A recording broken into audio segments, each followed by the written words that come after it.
We now have one of the biggest HR and talent veterans in video games joining us here to talk about maintaining personal boundaries and well-being as a HR leader. Please welcome, from Hestia Talent, Emma Smith.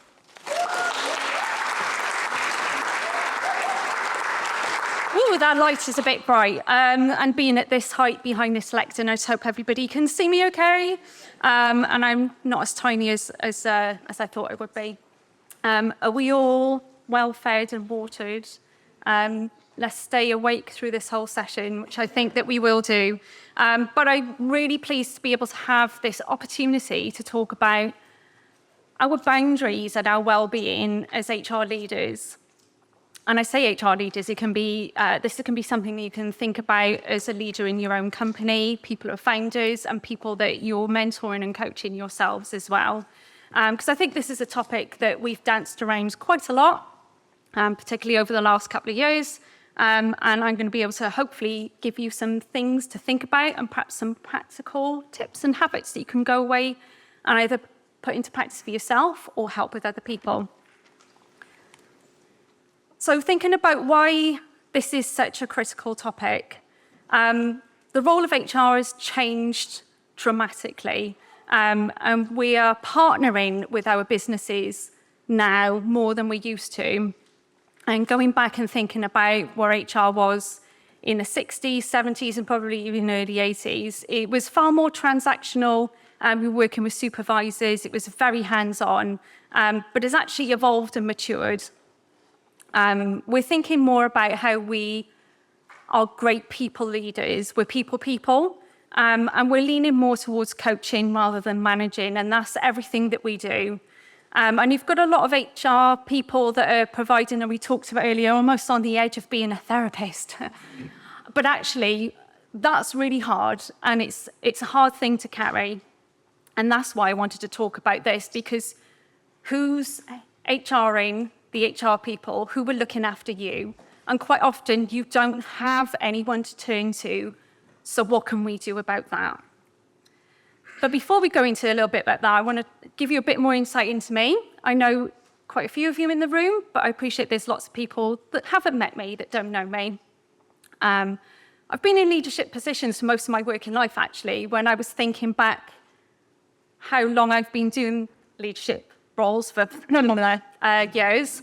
And it was almost as soon as I came out of university. It was the first job that I had was a deputy manager, working in a shop called Holland & Barrett. That was quite varied. I know quite a lot about vitamin supplements and dried fruits now. But the lion's share of my career has actually been in the games industry. I joined in 2009. I joined a studio called Creative Assembly when there was around about 100 people. Part of my role was to support the growth of that studio, where it went up to 800 people when I left. Sadly, it's not quite as big as that, but there's still some amazing people there. And my role evolved and grew as a part of that. And now my work is working as a consultancy that is called Hestia Talent. If you want to know a little bit more about that, come and speak to me later. But I work with a variety of different sizes of studios. And some of the challenges that we've faced have been around how do we manage our emotions, our boundaries, so that we can show up in a very different way, but actually be healthier while we're doing it. And also, like I say, I am a big advocate for mental health and thinking about how we find those balances. I do all sorts of different things outside of my job as an HR person. It's not my whole identity. I do a lot of endurance sport. I also try to help and coach and mentor women as well. I'm a mum to a daughter, and I have a second child that's also my dog, which I will also be happy to talk about too. But my job is something that I love, and it's been hard. It's probably the hardest job I've ever done. And when I thought about the different titles for this, I'm sure some of you will have a think about what it could have been. Can I please take my coat off first? I haven't even caffeinated yet. It's a blinking orange square of doom. If you use Teams a lot, then you will understand what that is. If you use Slack, it's the annoying little tap, tap, tap notification of yet another direct message. And my favorite, that's a new one on me. I think we've probably heard almost everything in our roles, but there's always something new in there. And to say HR is demanding, especially since COVID, it kind of knocked the stuffing out of everybody because, like you say, there was no blueprint for this. We didn't know what we were supposed to do. So we're leading with empathy and emotions, but trying to find practical solutions as we were going through it. And quite often, I'd be chased through a studio with my coat on, asking, have you got a minute M? Have you got 5 minutes M? Could I? And I was leaving almost nothing for myself. And I guarantee there was a steady stream of messages to be read as soon as I sat down. But actually, on the top of that, there were lots of other things that were going on with me, myself, as a person. I was stuck at home. I was trying to parent, lead, be something to my managers, be people to the studio, be a wife, be a friend, and also my world completely imploded. The things that I loved doing suddenly weren't there. And then when you try to turn to work, I was trying to be a leader for everybody else, but there was nothing left for me. And I think we can all agree as well, as HR people, we feel like we're bound by confidentiality. And when we're bound by confidentiality, we feel like we don't have an outlet to speak to other people to see, is it just me? Or is this happening to other people? So we've become quite close off from ourselves, but I think an event like this is something that we can start bringing ourselves together and start leaning on each other a little bit more. And also, as an HR professional, we are very good at spotting the signs of burnout. Not so much with ourselves. So a little bit of experiment. Put your hand up if you've experienced any of that over the last 6 to 12 months. Shocker.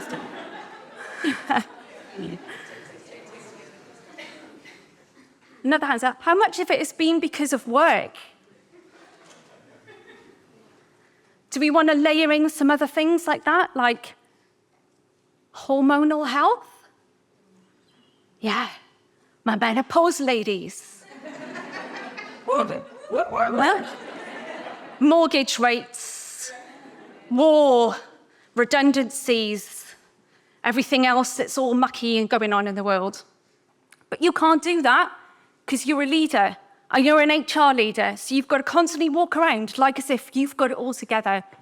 But actually, sometimes we don't because we're suffering from all of these things. And what was really interesting when I started looking around, there's some real interesting stats here. According to a 2022 survey, which feels like not very long ago, but actually 2 years ago now, but still relevant, 98% of HR professionals reported feeling burned out, which was almost nearly everybody in this room when you put your hands up, right? So that's very telling. The COVID-19 pandemic exacerbated mental health challenges. With a survey by the HR Research Institute, 71% of HR leaders felt their stress levels had increased significantly. I think it's probably because we all suddenly had to go from one meeting to the other without leaving our chairs. Right?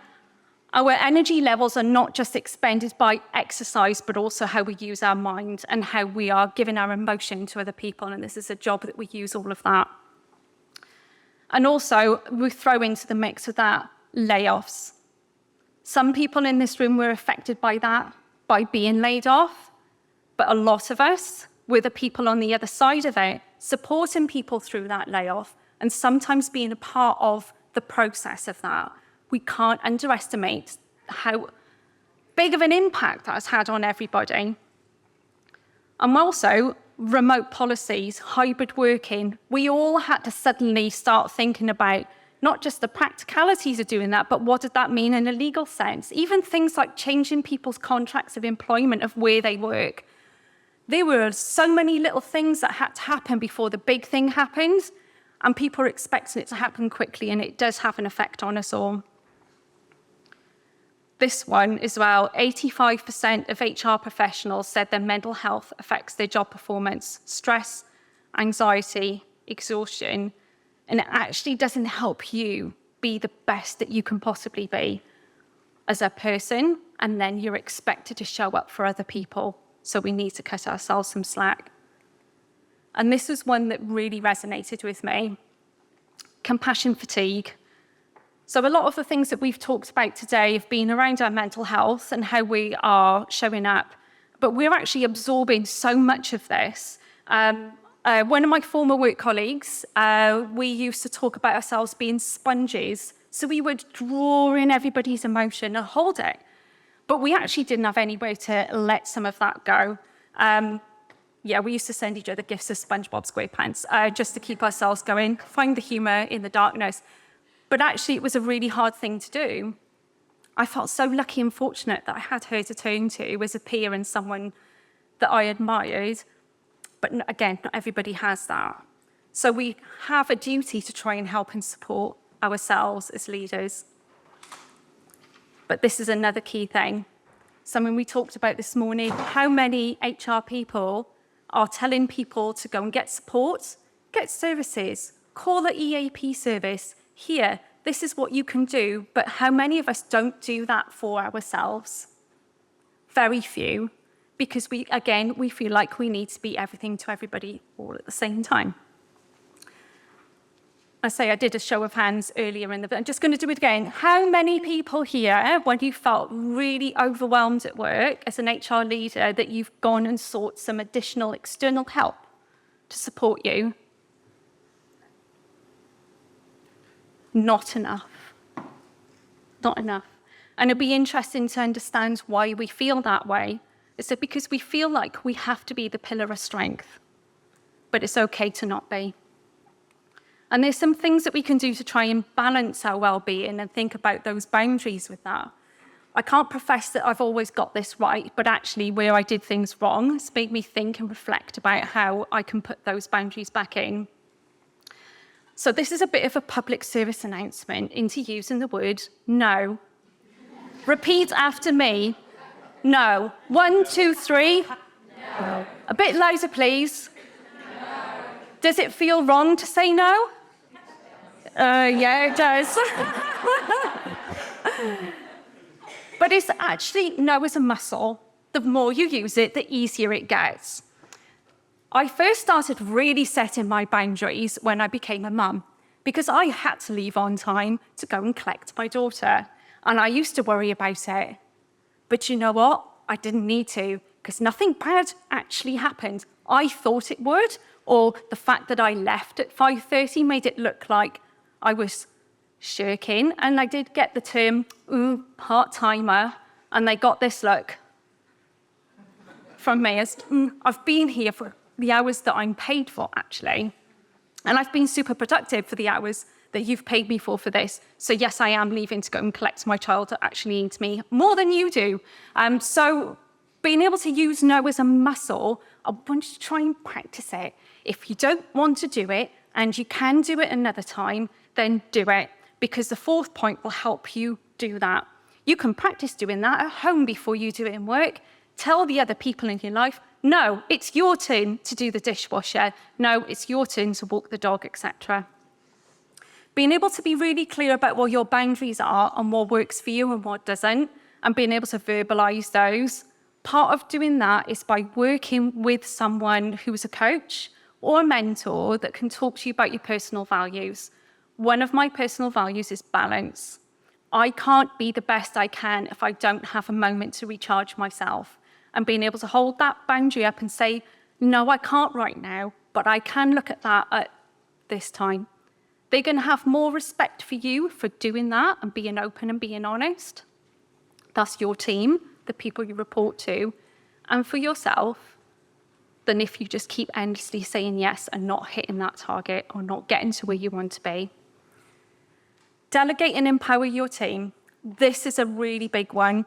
I had 360 feedback in my previous role, and the one thing that my team asked me to do was to help them grow by passing over some tasks I was hanging on to because I felt like I had to do it because I was the lead. I didn't actually. I had to be really honest with myself and say, is this something that I need to do, or is this something that somebody else can do and learn from that process and that experience? So just take some time to sit and reflect on the things that you need to do. Does it need to be me, or can someone else do this? Invariably, there will be someone who can do it. There will always be tasks that you can hang on to yourself, but be honest with it. Schedule breaks and downtime. Oh my word, I have had to learn to do this, especially running my own company. I didn't take a break from Christmas until the middle of August this year. That is ridiculous. I have now booked in advance 4 weeks that I am taking off in 2025. Now I've done that in advance, I can make peace with it. And actually, someone I was coaching, a conversation that we had this week, they were like, I don't want to take time off because I feel like I should be here. I went, but why? And we kept saying, well, say, okay, why do you need them? It's like, I just feel like I just want to know. I said, but knowing isn't doing, and it's actually not helping you recharge. And we both agreed it was a them problem, not a work problem. So they actually took the time off, thankfully. But scheduling those breaks and downtime, again, put them in advance. Don't wait until you feel like my workload will get less and then I can take a break.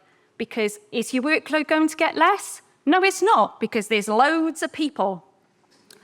And they all want you before you take your coat off, before you have your coffee, send you loads of messages at midnight.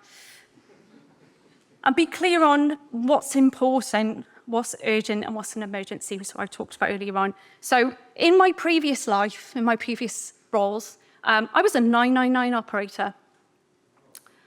And I also worked for the National Health Service. Now, I looked after a team of people that were responsible for, you know, when they press the button because somebody's life is on the line, the crash team. I was the people, the team, behind getting all of those surgeons and doctors into the room as quickly as possible. Answering 999 calls, you are dealing with emergencies. Also deal with a lot of weirdos that don't have emergencies. Again, speak to me later. However, I got a real sense of what was an emergency, and I still chuckle when I hear, oh, it was an emergency today. I was like, you're making a game. It's fun. No one's going to bleed out. It's important. It might be urgent. But is it really an emergency? It's not, is it? So when you get your list of stuff that you need to do, when you've got all these people and they're sending you messages and pulling on your arm and trying to steer you out when you're making a coffee because they really want to talk to you, just take that moment to sit and reflect. What's important? What's an emergency here? There are lots of tools they can use, like that's called Eisenhower Matrix. Have a look at it. There's lots of tools around it, but just give yourself the room to breathe, to be the best leader that you can. And most importantly, and I say, this is the people in the room to do it. Get support, get some connections in there, right? Speak to other HR people. This isn't about breaking confidentiality. This isn't about sharing the exact details that you have going on in your role, but sometimes you just need to speak to someone who gets it. I speak to my husband, I may as well be speaking to the wall. He doesn't get it. You're with your people today. They will get it. There are coaches here today that coach HR people, that coach leaders. They will get it. They will give you the space for you to reflect and build on who you are as an HR leader and build your resilience. There's going to be other things coming up. Again, as a little minor plug, I'm setting up women in leadership groups. Those will be coming in the next couple of months. So do follow me on LinkedIn for those, because I feel like this is a really important thing that we all need to have, but particularly as an HR leader as well. We lead with empathy. We've got an opportunity to change the way that we do things. We're all in this job because we can see a better world and how we can get there. Don't give up on that. You're doing an amazing job, but please, please do something for yourself. And I say in a part, that's just create those new habits. When you finish work, go for a walk, listen to something on Spotify, just do something that's not your job. Set those boundaries, practice saying no. because you can say what you can do. If you keep saying no, I promise you it'll get easier. It'll feel weird to start off with. You'll start wondering what the repercussions are, but maintain your boundaries and they'll just become natural. Prioritize yourself before you uplift others. I think we all know about the analogy, putting the oxygen mask on. Prioritizing yourself can be saying no. It can be getting those additional moments in to reflect on what's really urgent, not an emergency. And think about what you've got and share the load. There are people around you that can help you. Even people who are self-employed. There's a whole bunch of amazing people that you can work with, that you can contract with, that can make your life so much easier. So thank you very much for listening. I hope that I've given you some food for thought. Being an HR leader is an amazing thing, and I know we've talked about the difficult parts of it, but you really do make everybody else's life so much easier. So thank you very much.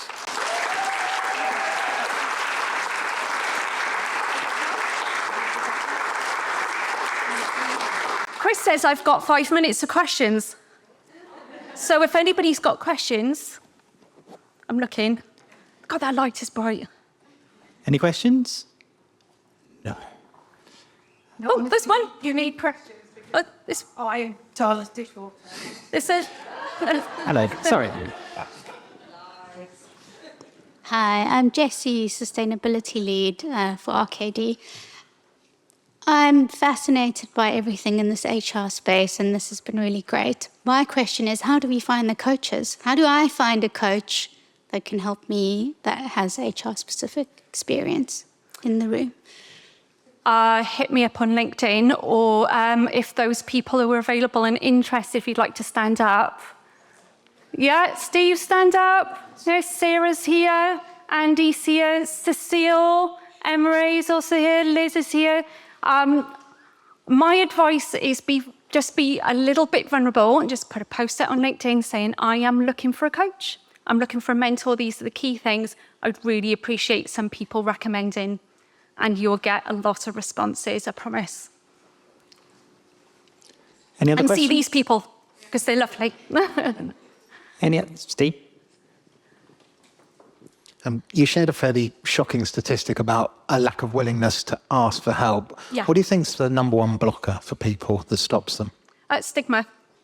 Stigma, because you are expected to feel like you've got it all together, because that's what people think HR people are. But actually, drop the HR bit with people. And it comes down to that, really. When there's a crisis, who do most people turn to in the organisation? It's us, isn't it? In COVID, everybody turned to the HR people. It's just feeling like perhaps you feel like you can't, or you feel like sometimes it's a bit of a failure to go and ask for that help as well. I said earlier, I'm very open. I have been through therapy for lots of different reasons, and oh my word, it was so hard, but it was absolutely the best thing I could have done for myself. It was the best thing. So yeah. Your EAPs that you recommend, they're for you as well as everybody else. But yeah, it's the stigma. And if you've got a good leader yourself, they might recognise those burnout signals and signpost you to those themselves. Oh. Hiya. Actually, it wasn't a question, it was a thank you, because everything that you said today was really validating. And I think it's really important to talk about the hard stuff. So it was just thanks, really. You are so welcome. Thank you.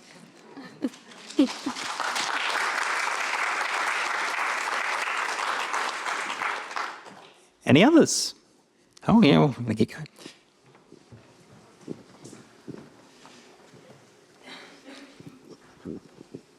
Thank you. And I agree with what you said. I'm not going to lie, I got a bit emotional when you were talking because it so resonated with me. I think the challenge I find with the C-level, them understanding what HR brings to the table and the struggles that we have, especially with those statistics, how can we change the kind of mindset of our C-level to understand what HR really goes through and the needs that we have? Just as a personal thing, when we were going through the pandemic, I reached out to the C-level saying that HR should have some therapy, as in to have that additional support.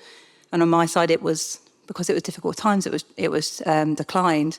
But for me, that showed it wasn't really recognised how much HR does and how much we take on emotionally. So I just wanted your views on how we can change that. Yeah, I'm quite feisty when I have those kinds of conversations. I like to go in and think about who I'm having that discussion with, and it depends who you're talking to. Sometimes you need to change the language that you're using. So if you're speaking to a CFO, they really want to think about how much it costs, what the impact is on the time, how will it impact production. I need to go in with the things that, and I dare say, the things that will knock them off their perch a little bit and worry them more, because what you care about and what they care about is different. So you need to go in with what you both agree on and giving them the facts up front because they haven't got time to think about it. So we changed the dynamic of the ask. You're still asking for the same thing, but we need to change the order that we put it in, depending on who it is, if that makes sense. Yes? Yeah. We might have time for one more if there is another question. No? Brilliant. All right then. Well, Thank you very much. Thank you, Emma.